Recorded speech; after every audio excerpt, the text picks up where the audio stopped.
My sister planned to crash my birthday party with my cheating ex-husband, but I outsmarted her with the ultimate revenge that left her in tears. I, 27, female, have had a difficult relationship with my sister Laura, 24, female, ever since we were kids. She was the youngest child in our family, and she was clearly the favorite of my parents. Both my parents were working, so more often than not, I was left at home to take care of Laura while we were growing up. This meant that she stole a large chunk of my playtime. I was an average student at school, but I was a hard worker.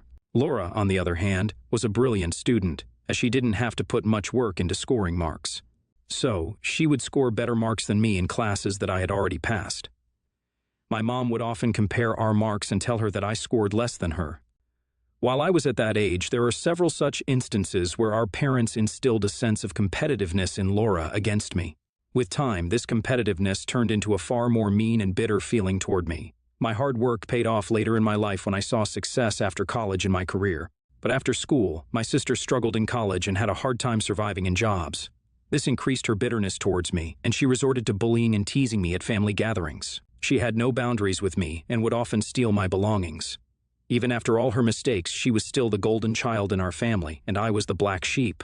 She got everything she wanted, and I got nothing. I met my husband, Mark, while I was working after college. We hit it off instantly, as I felt at home in his presence. I hadn't dated much before meeting Mark, but after spending time with him, I felt like this was the person I wanted to spend the rest of my life with. There was a certain warmth and care that you expect from your family. I never got it from my parents while growing up, but Mark made me feel the love and care of a family. When I got married to Mark, I thought I had finally found happiness. He treated me well and made me feel loved. We had a nice house, a cute dog, and a decent income. I thought we were perfect for each other. But 2 years into marriage, I discovered that there was an evil side to him. Mark was an avid gamer, and he had many online gamer friends. A year into our marriage, I noticed that Mark was more involved in gaming than ever. He would stay up late at night to play, and often, by the time I woke up, he would still be gaming. I used to think that he was playing with different players each night, but from overheard conversations, I understood that he was playing with the same person each night, and I felt like it was a woman. One night, I heard Mark talking to her about the last time they met, and I was shocked. I had never heard Mark mention anything about meeting his game of friends in real life, but the conversation was not very audible as it was in the other room. I asked Mark who he was gaming with, and each day he would come up with lies. But when I checked his profile, I could see that each night he was gaming with the same person. I saw my life crumbling down before me. I had to do something to see if my assumptions were right. So, one morning while Mark was still asleep, I took his phone and went through his text messages. I saw his chat with a woman who had a photo of my husband with her as the profile picture. I saw that the chat had been going on for the past 6 months. She lived in a different state and flew to our place thrice to meet my husband. They had spent nights together. But the most gut-wrenching part was that this poor woman didn't know that he was married. Throughout the chat, he pretended that he was single and living with a roommate. I felt bad for both of us. I took her contact details and saved them on my phone and decided to give her a call in the evening when my husband would be away. Instead of calling her right away, I texted her first and introduced myself. I showed her proof of our marriage and gave her time to emotionally process the information. After a while, we called each other. She was much younger than me and had met my husband while gaming. He told her that he was single, and they started dating long distance. The most surprising thing was that she had come to meet him thrice during their affair, and she had met his friends. His friends played along with his lie that he was single. My husband introduced her to his friends as his girlfriend. The saddest part was that he had promised to marry her soon. So this woman had built her whole future upon the lies of a married man, but she was very strong and quick to act. She agreed to send me screenshots of their chats and proof of them staying together. She agreed to block him right away, but I told her that it was perfectly okay if she had to shout at him one last time before blocking him. But she just wanted him out of her life as quickly as possible. The most difficult part of this was confronting my husband without getting too emotional. I couldn't do it in person, so I moved out of our home that same evening and left him a text with screenshots from his AP. He tried to contact me multiple times, but I resisted. I filed for divorce immediately, but I didn't tell anyone the real reason for the divorce. I was too insecure to tell people that my husband had gone in search of another partner. It made me feel like people would judge that I was not enough, so I kept that to myself and told people that we had grown out of love over time. I had met my sister a couple of times while the divorce proceedings were happening, and she had always sided with my ex-husband. She didn't even know what the issue was between us, but she kept telling me how I was pushing away one of the best men in the world. I didn't want to engage with her much, so I left it at that. But a few months later, I got the information that my sister and my ex-husband were dating. They both made my life hell after that. They would both send me random selfies of them together just to annoy me. Once I asked my ex-husband whether my sister knew the reason why we broke up. He told me that she didn't, so I frightened him that unless he stopped texting me, I would tell everything to my sister. I blocked him immediately and didn't have to hear from him ever again. My sister, on the other hand, couldn't stop rubbing the fact that she was dating my ex-husband in my face. She would often say how she had struck the jackpot by getting into a relationship with him. This became her new entertainment, and she would even get my mom to tease me. I would stay silent and suffer through all of it. But on the other side, I was building a friend group of my own. I went to therapy for a few months after the divorce. I had contact with my husband's ex-affair partner, and our relationship turned into a beautiful friendship. Almost a year and a half after the divorce, my birthday was approaching. I decided to celebrate this birthday because deep inside, I felt like this was my second birthday after the entire drama, and I was finally feeling good enough to celebrate it. I invited all my friends and family to my house for the party. I planned it for the evening before my birthday. I made sure that my sister was not invited. I even invited my husband's ex-affair partner, Tanya. Tanya and I finally decided to meet after bonding over our relatable trauma for over a year. But one day, my mom sent me a screenshot of her text exchange with my sister.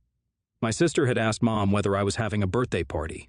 My mother didn't know that I didn't invite my sister, so she gave her all the information regarding the party. By the end of the conversation, my sister told my mother that she was planning to turn up with my ex-husband as a surprise for the party.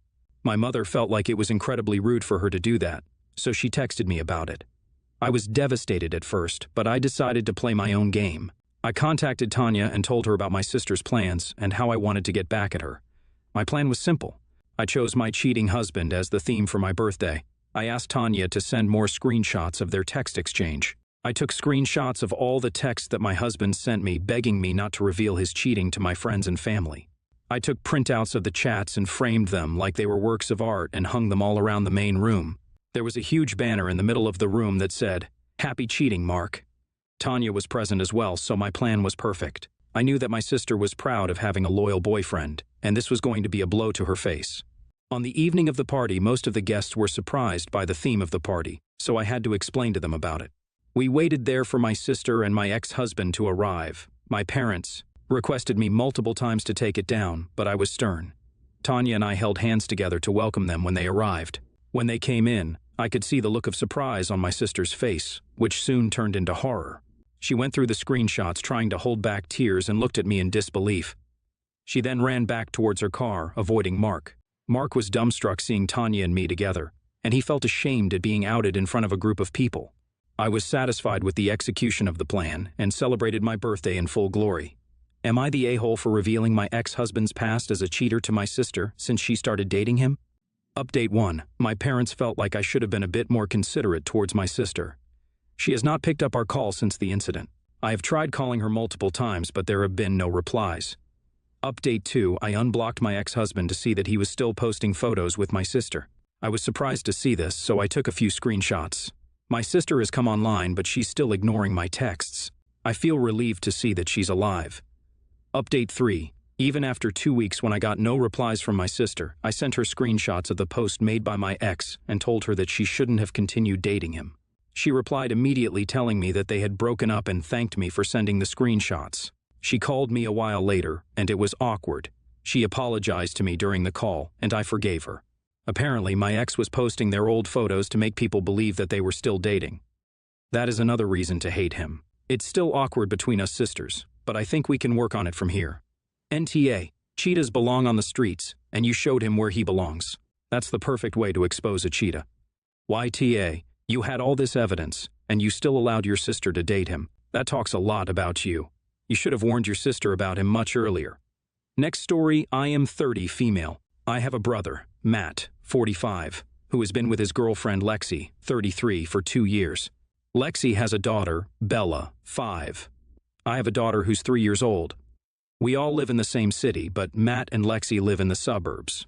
And I live in the city center, so about 45 minutes away. While I see Matt on average every 3 weeks, I only see Lexi and Bella every 2 to 3 months at my parents' house or for occasions gatherings. 2 days ago, I got a text from Lexi asking me to babysit Bella on Wednesday because she would not be at school due to teachers being on strike. She said she forgot about the strike and had not taken the day off work, and had also made social plans for after her shift ended. I said no to babysitting and thought that was that. Yesterday, around lunchtime, I was having a skin treatment when one of my cleaners came to tell me that Lexi had dropped off. Bella. The cleaner had answered the door, and Lexi had said she had arranged to leave Bella with us, and the cleaner was unaware this wasn't the plan and let her in. Lexi then left. I was livid. I immediately called Lexi, and after 4 declined calls and voicemails, I sent her a text saying if she didn't return for her daughter within 15 minutes, I was going to call the police to say she had abandoned her child. I phoned my husband to tell him what's going on, and he calls Matt and tells him to sort this out. A few minutes after speaking to Matt, Lexi reappears. She marched straight into the den where Bella is watching TV, saying how evil we were for telling Matt and threatening to call the police. I tried to get her to come and speak in the study so Bella couldn't hear, but she just kept going on. I reminded her that she intentionally abandoned her child, but she kept going on about how she was desperate and needed to go to this social arrangement and how she never had time to do anything. I reiterated that, be that as it may, she can't just leave Bella with us when we didn't agree to it. Lexi kept bringing up excuses until my husband lost it and told her in no uncertain terms to leave.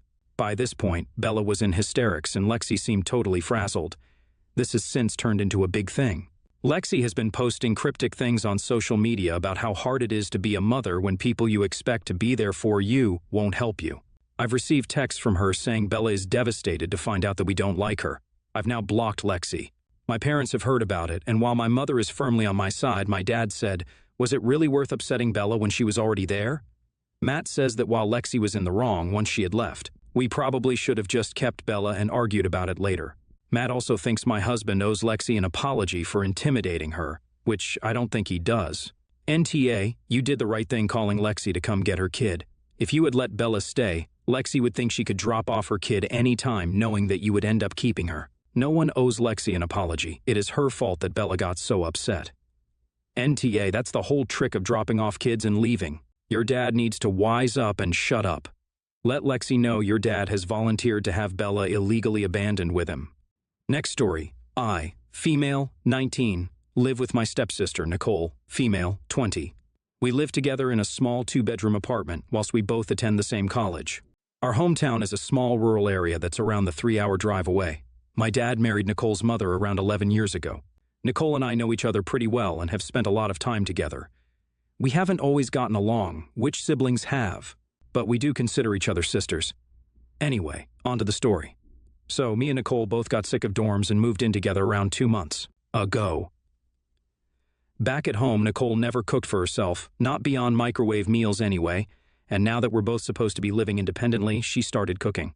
Nicole keeps forgetting to turn off the stove or oven when she's finished with them.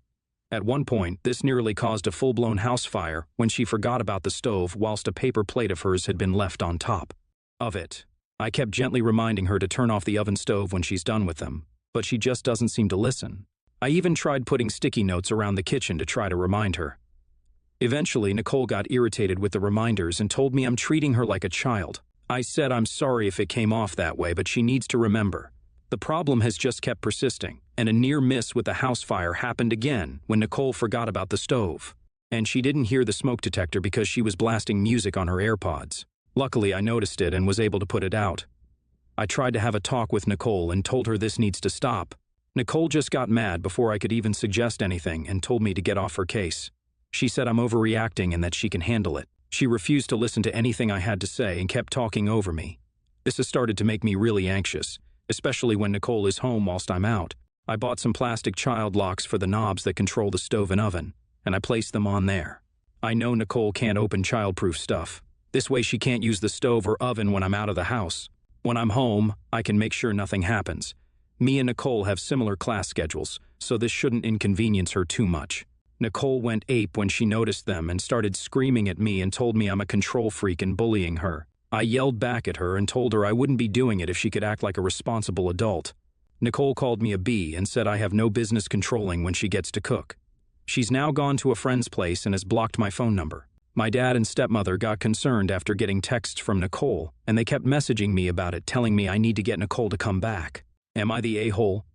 NTA, you were treating her like a child because she's acting as irresponsible as one. This isn't a little issue like leaving lights on or forgetting some house rule like keeping the bathroom door closed. This is a literal safety issue. You can burn down a house. She's too irresponsible to be using a stove. If she wants to be treated like a normal adult who's free to cook whenever she wants, then she needs to get her S together and do it without nearly killing everyone in the house and burning it down.